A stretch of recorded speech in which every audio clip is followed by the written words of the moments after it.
सुलोचना ने एक सुंदर बेटे को जन्म दिया।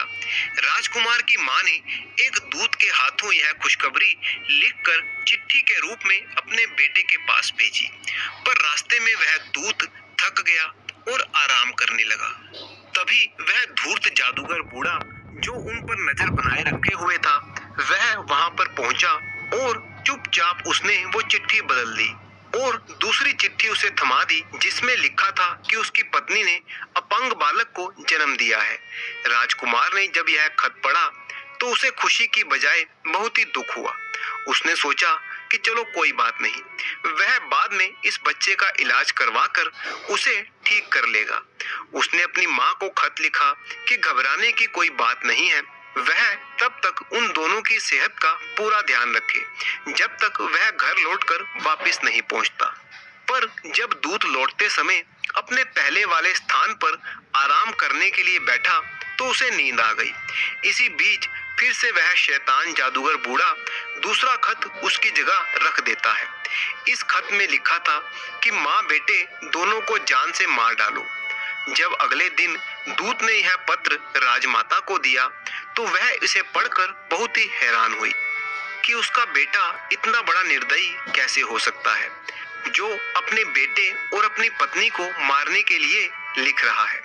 वह अपनी बहू को बहुत प्यार करती थी तथा उसकी और उसके बेटे की जान बचाना चाहती थी, इसीलिए उसने यह बात अपनी बहू को बताई। सुलोचना को इस खत पर विश्वास नहीं हो रहा था, फिर भी राजमाता के कहे अनुसार वो अपने बच्चे को लेकर राजमहल से निकल गई। राजमाता ने उसके साथ कोई नौकर या नौकरानी को भी नहीं भेजा ताकि कहीं उसके बेटे को पता न चल जाए कि उसने उन दोनों को भगाने में मदद की है। चलते चलते जब सुलोचना थक कर एक पेड़ के नीचे बैठ गई तो उसे ईश्वर की याद आई, क्योंकि अब ईश्वर ही उन दोनों का एकमात्र सहारा था।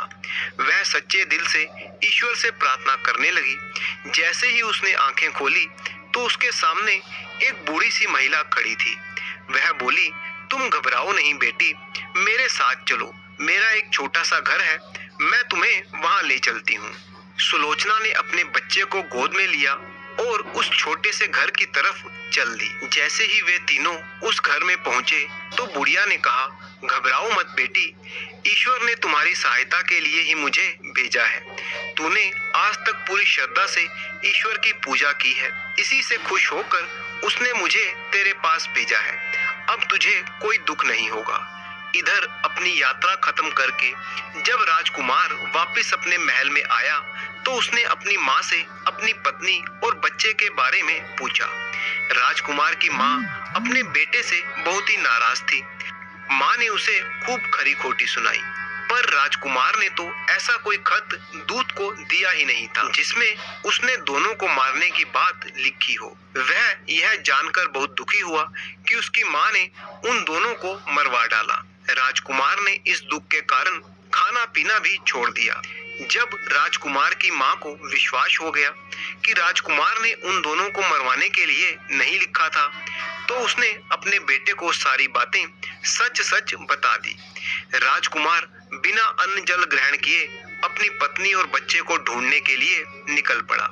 उन दोनों को ढूंढते ढूंढते 1 वर्ष बीत गया, परंतु सुलोचना का कहीं भी पता न चला।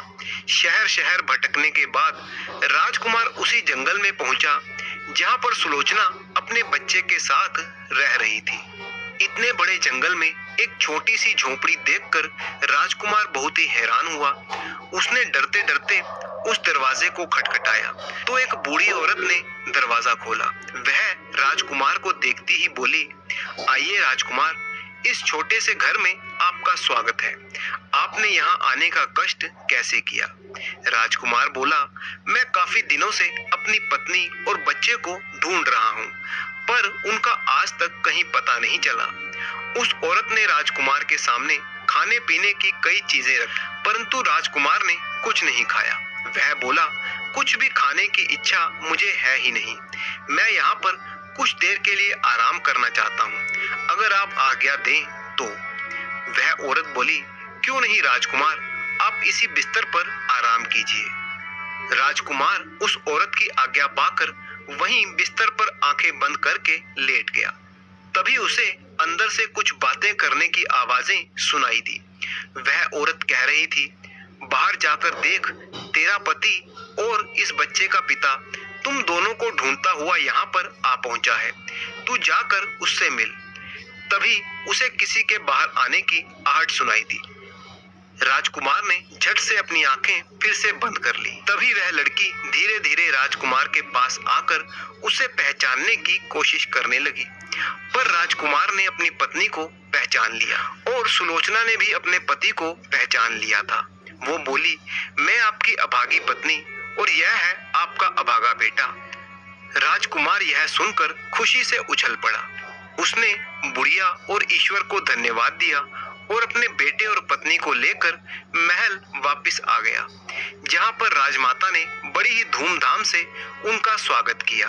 दूसरी तरफ इतनी कोशिशें और षड्यंत्र करने के बाद भी वो बूढ़ा शैतान जादूगर सुलोचना को हासिल नहीं कर पाया और ना ही उसका कुछ बिगाड़ पाया। तो उसे भी इस बात का एहसास हो गया कि जिस लड़की की ईश्वर पर अटूट श्रद्धा है और जिसका पति उसे इतना प्रेम करता है, उसे हासिल करना असंभव है। इसीलिए बूढ़े ने सुलोचना का ख्याल अपने मन से निकाल दिया और वह उन दोनों की जिंदगी से दूर चला गया। अब सुलोचना अपने पति के साथ रहकर एक खुशहाल जीवन